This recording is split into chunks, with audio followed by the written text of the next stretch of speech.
From the people who help you know your competition, IntelliCheck presents the Multi-Point Inspection Podcast.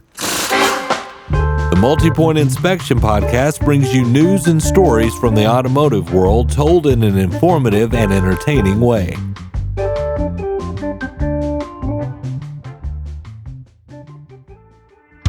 After 2020, it became apparent to many that more emphasis needed to be placed on the fixed ops side of dealerships. After COVID-19, supply chain issues and astronomical automobile prices helped shine a light on what is now fully accepted as the backbone of the dealership, the service department. And seemingly overnight, a booming industry was born with fixed operations at its center. The back of the store had become the belle of the ball, with podcasts, marketing, and AI all wanting a turn on the dance floor. But a select few had been screaming this from the mountaintops long before COVID-19 became part of the vernacular.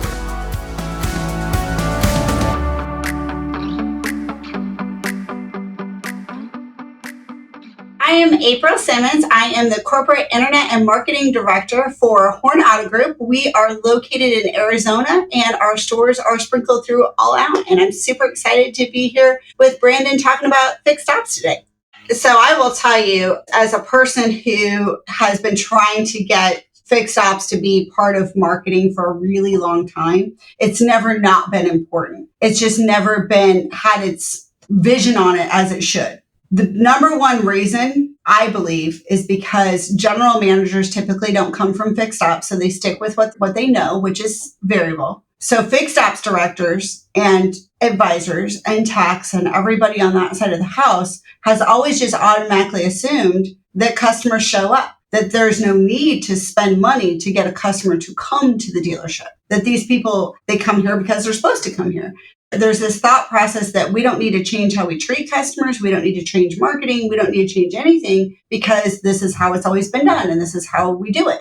The problem is I recognized right when I first started really to understand marketing that 60% of the money spent on variable advertising is actually going to fixed ops. And I did that by starting to really sit down and show data to my fixed ops directors. And I said, look, let me just show this to you. Here's your search. Okay, here's all your budget for search. Let's look at where they're going. They're going to the service pages. This is where they're clicking to. This is where they're converting to. They're calling the service phone number. They're scheduling appointments online. These are the things that they're doing. So do we not want to put in as much energy and effort into converting traffic for fixed ops as we would variable? That doesn't make any sense to me. And April was ringing the marketing bell for fixed ops as far back as 2016. So I had one of my fixed ops directors when I was first working at the Kia store before I came to the group level. And he did not believe that we needed to put any marketing dollars into fixed ops. He did not believe that we needed to have chat on the website or that he needed to participate in the conversation about chat on the website for fixed ops. They just really genuinely at their core believe that people just show up. That's how it works. They just come to the dealership to do their service and we don't need to be any part of that. The first win that I had with fixed ops and starting this conversation was back in 2016 when I forced that same fixed ops director to be a part of the conversation for the chat tool on the website. Because our chat tool on the website will schedule appointments and help hold the hand of consumers. And they actually will go right into X time and set the appointment. 3 days after I forced him to do this, and he didn't feel like we needed to do this, he come running down the hall, picked me up off the ground, gave me a big bear hug, and said that was the best thing that anyone's ever done for him because in 3 days, it had set over 160 appointments for him. Once I had that win, it opened the door for future conversations. So as I started digging into Google Analytics and I started looking at web traffic and phone calls and how everything was coming into the store, I quickly realized that at the end of the day, the majority of my traffic that we were spending money on was actually converting on fixed ops. The majority of the phone calls coming to the dealership were for fixed ops. So why in the world are we not looking at what our ad copy is to include fixed ops, how our website can best convert customers that are coming to the website for a fixed ops department, and really showcasing that? And again, fixed ops directors didn't believe it. So what did I do? I brought them in and I showed them the data. We can never lie with data and math. And I use that all the time when I want a gut check, right? When I want to show somebody there's a reason why we need to care. We call it the give a shit factor. Like, there's a reason that you need to care about this, and let me show you why. So as we started to go down that rabbit hole, and thank goodness we did this prior to everyone else kind of jumping on the bandwagon about fixed ops, because now here we're just coming in at 2017. So 2017, we started laying groundwork. We started creating our Google business profile pages specifically for service and parts. We created a parts superstore at my Kia location. Our Kia location has the number one parts department in all of the country. Google Kia part from where you're sitting today, my store will show up. That's how dominant we are. But that's because we started laying a lot of this foundational work and SEO work, and I have a genius SEO guy that works with me. So I'm really lucky in that fashion. But we started working on all these foundational things. We started putting a lot of focus on converting stuff on our website with fixed ops digital. We started working on, how can we create a better digital experience? How can we take care of customers when they're calling in, knowing that our advisors are never going to answer because they're busy? All of these things that we've put a lot of foundational work into are now paying us in dividend, as we can now start to look at our customers as one customer and not two customers.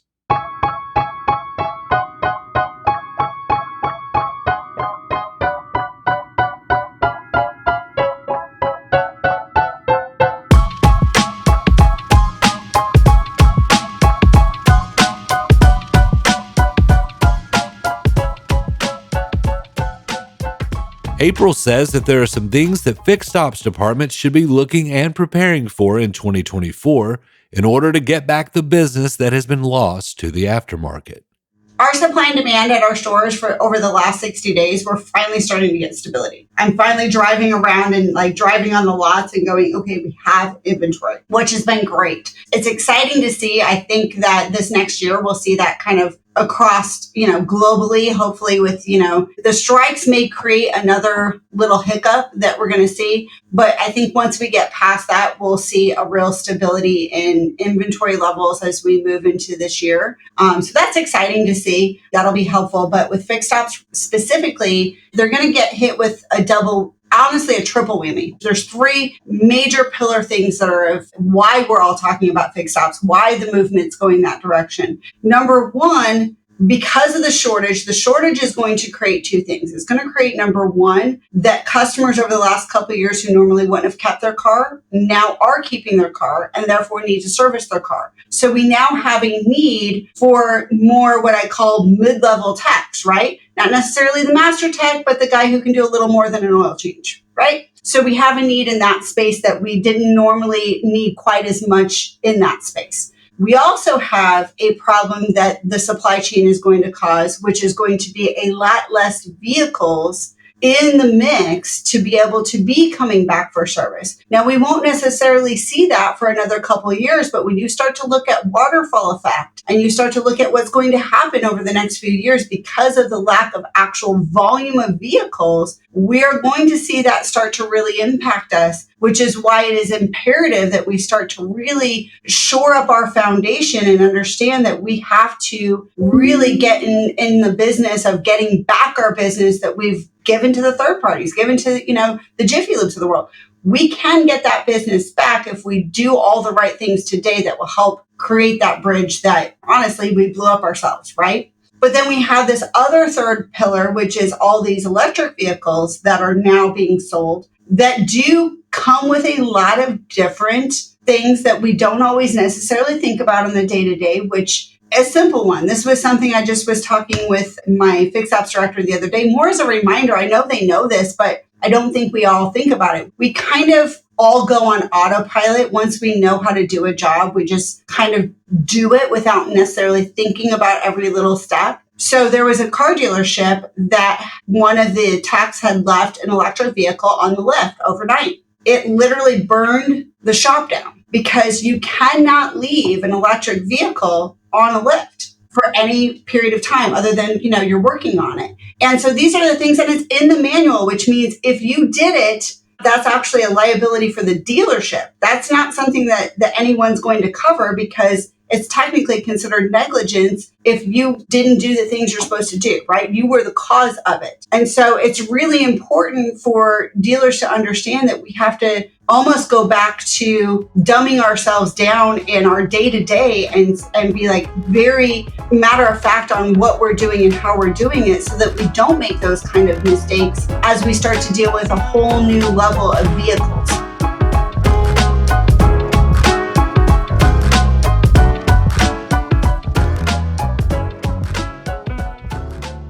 And speaking of EVs, even though April thinks that their future impact on the market has been exaggerated, dealers do need to prepare for non-ICE vehicles, no matter their market share.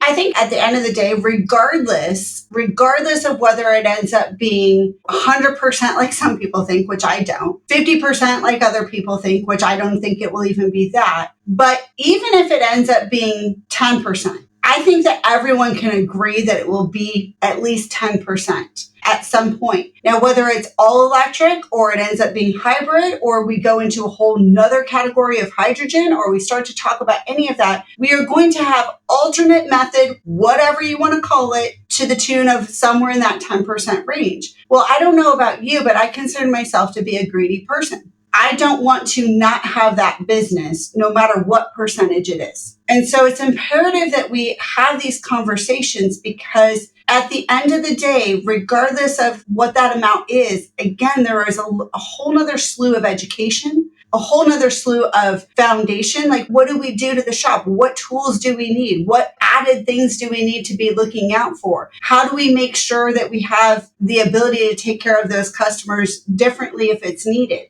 Do we have loaner vehicles for those customers in the same way? It's just like you're ordering a truck, like you said, right? If you buy a truck and you take your truck in for service, you don't want to drive a two-door sedan. You expect to be in a truck. So how do we have that? But more importantly, it's some of these liability things. There are some liabilities when we start to talk about electric vehicles that we definitely need to be considering. I don't know how far OSHA's gotten involved in this yet, as far as really looking at what kind of things we need to put into safety categories for our techs, for the dealership, for the liability. How is your insurance covering these kind of things? I think there's a whole sector here that we're just saying, oh yeah, we'll take care of those electric cars, but we're not considering all of the differences that they actually really bring, which are there. They're a factual part of it. And while dealerships need to prepare for EVs, April warns that a happy medium needs to happen with this preparation. That dealerships need to do enough to keep third parties from moving in on servicing EVs, but not prematurely overinvesting in a market with so many uncertainties.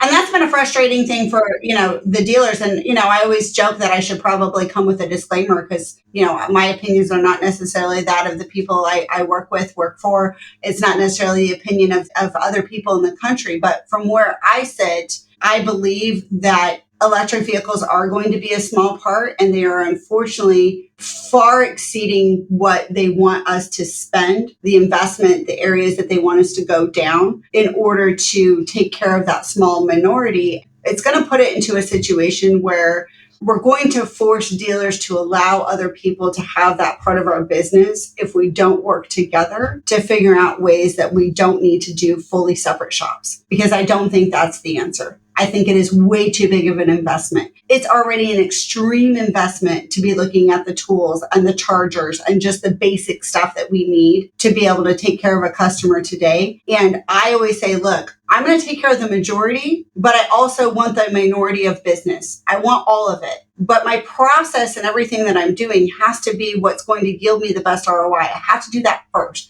I can't give up this to satisfy this. I can't give up the mass money to pick up pennies, but I want those pennies. So how can I effectively do that? And that's where we have to work together. How do we transition that? If this becomes this over time, then we transition over time. But we don't go, hey, let's put all the money for here today and give up all this up here. That doesn't make sense for anybody. So I think that that's where a big component of this comes to play, is that everyone's got to come together and sit at the table and say, hey, what's best and how do we get there together?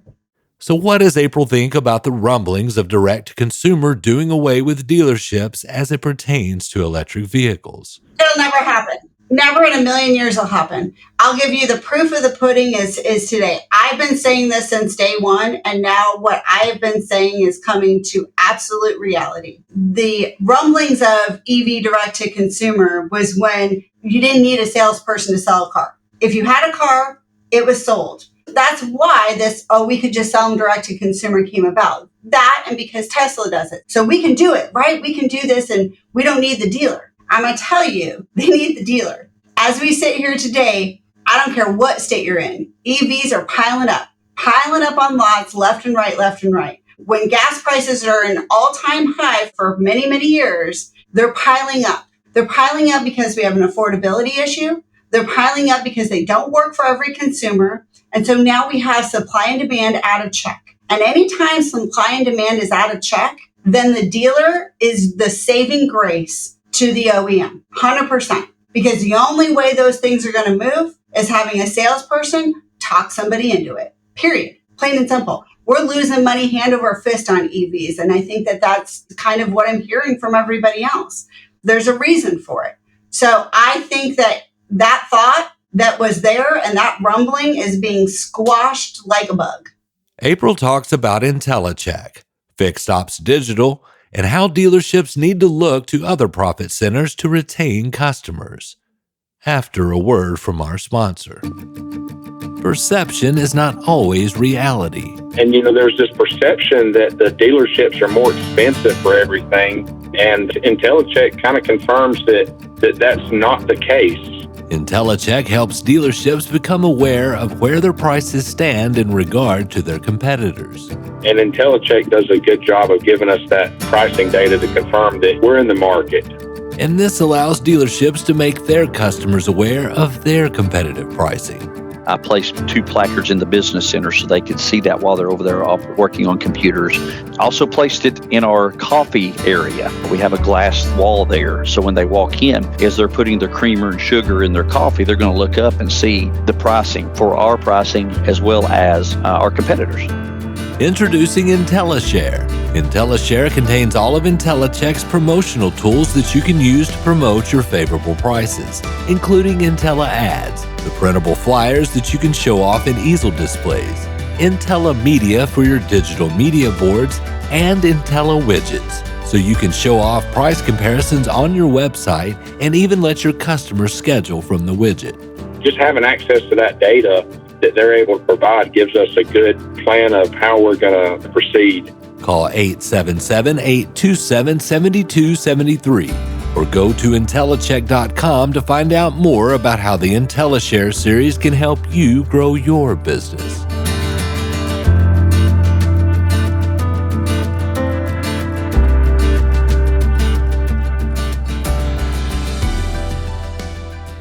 So this is actually one of those really awesome, cool partnerships that happen. IntelliCheck we have at multiple of our stores, which is a really great way because no matter, just like any type of sale, whether you're talking, service, you're talking furniture, it doesn't matter. Sometimes customers just need to hear it from somebody else. And we have now been telling customers for years that we do not cost more than the Jiffy Lube down the street. But customers don't believe it. There's this perception that the dealer must cost more. So having a company like IntelliCheck that showcases it in store on our website to show consumers that we're not more expensive than they are. And we come with, by the way, Advantage 1, 2, 3, 4, 5 has been really imperative. Well, I also have Fixed Ops Digital, which has been an amazing tool to help us with converting our traffic online, to answer customers' questions, to show them why they need to get tires and when they need to be looking for things and that sort of stuff. So at the end of the day, it's been really, really cool to see some of these tools now starting to work together to showcase that to consumers in one spot on the website where consumers are going. Consumers are going to your website. They are going to your social pages. They are going to your reviews, even for service. It's not just for sales.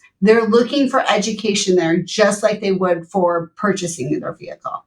And Horne Hyundai took this collaboration between IntelliCheck and Fixed Ops Digital up a notch with Hyundai's Dare to Compare. So the Hyundai site, that is exactly where we've piloted this program of taking Fixed Ops Digital and IntelliCheck and then taking that to the next level on the Dare to Compare, which really is saying, hey, go find a better price, right? We'll match any competitor. Go find it. And I think that alone, when I say here's 3 prices, right? Here's our price, here's a competitor. And just like some of the best people who ever first came out with it, the Best Buys of the world and stuff like that, if you don't believe this, go find somebody else. And no problem, we will absolutely match any competitor's price that is out there. And that gives people kind of that feeling of safety in their decision to do business with you.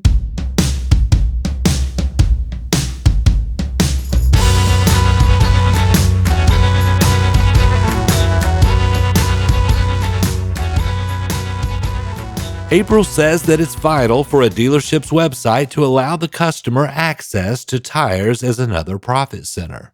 I think every OEM right now, this time of year, it's the, buy 3, get 1 free or buy 3, get 1 for $1. Like, look at any website. There is a banner from the OEM talking about tires.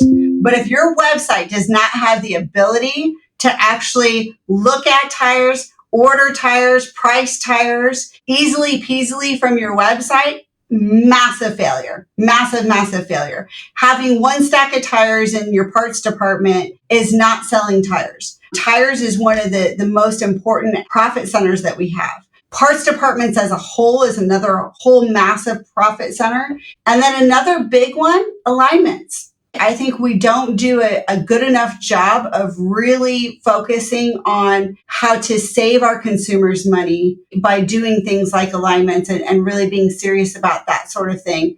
Those are probably the ones I see the most. There's layers of other things when we talk about accessories and we start talking about all those kind of things. But ultimately, I still think it's all the basic stuff. Tires, brakes, alignments, looking at those things every time and having the conversation about why you should do your tires and your brakes with me, the dealer, should happen at the first oil change. Not when they need them, not when I'm hitting you up for the money today, but the conversation should start right away. We should start telling our consumers on that very first oil change, here's approximately when we see tires go out. Here's how you can prevent having to have them done sooner. Here's about what those things will cost. Just want to prepare you for these things as your full maintenance that you're going to be looking at in the life of this vehicle. Oh, and by the way, we will take care of all of this for you and at no greater cost than discount tire down the road. And having that conversation well before I'm hitting you up for money, because now I'm not selling you, I'm educating you. And education is really important to build validation for the future sale that I want to have. So what are some workarounds for dealers who say that they don't have the space to warehouse tires or that there are no profit margins in them? Well, first of all, easy workarounds. You don't have to have the space to house them because everybody else does. If you don't have wholesale relationships of being able to buy tires, and most OEMs can get you any factory tire usually within 24, 48 hours, right? So again, if I'm being proactive and having a conversation about your future tire needs, I can order your tires well in advance of you needing them, well in advance. Right? Before your next service. So your next service, I think we're going to need tires. I can literally ping and say, okay, it takes me a week to get them. Your appointment's already set 6 months from now. I know you're going to need them then. I'm going to get them ordered ahead of time because you've already said, yeah, I'm going to get them done with you. We have to get in the business of being more proactive. And you don't need a workaround then. There is no workaround if I've already predetermined it. So I think that's number one. Number two, the big thing with some of these things that we don't consider that we make a lot on a per unit basis, it's not about that. It's about ensuring that the consumer is always coming back to me so that I am always getting every piece of the pie. The more and more we say, oh, I don't want that business, go ahead and go to Discount Tire. Oh, I don't want that business, go ahead and go to Jiffy Lube. You're giving them the ability now to create that relationship with your customer. And now you're not only losing that customer as a fixed ops customer, you're losing the potential sale. And now I have to spend 500% more money to get that consumer to come back because now they've defected. Or I have to spend 500% more money to get that consumer to come back to buy their next car because now they're not coming in where I get to say hi to them every 6 months. There's a major not seeing the forest through the trees when we talk about some of the profit centers. And there's a major difference between profit and gross. It is different. And you have to look at the big picture of things. And that's where you really start to see the big ones.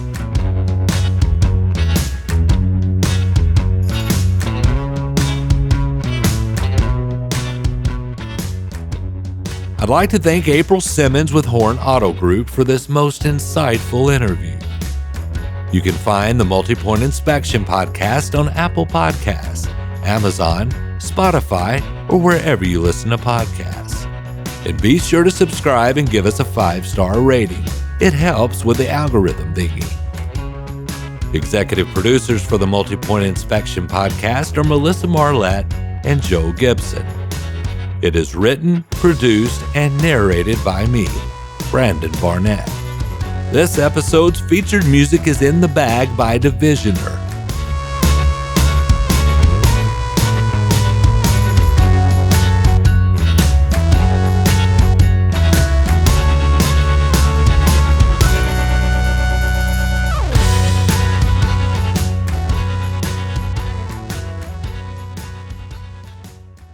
You know, one of the big ones that I'm going to be doing a lot of screaming and yelling about, which I already kind of started, is online schedulers because they're hot garbage and they really anger me. But that's a whole show in and of itself, I will tell you. I've become very passionate about the fact that our industry, especially with fixed ops, keeps trying to put Band-Aids on things rather than solving problems.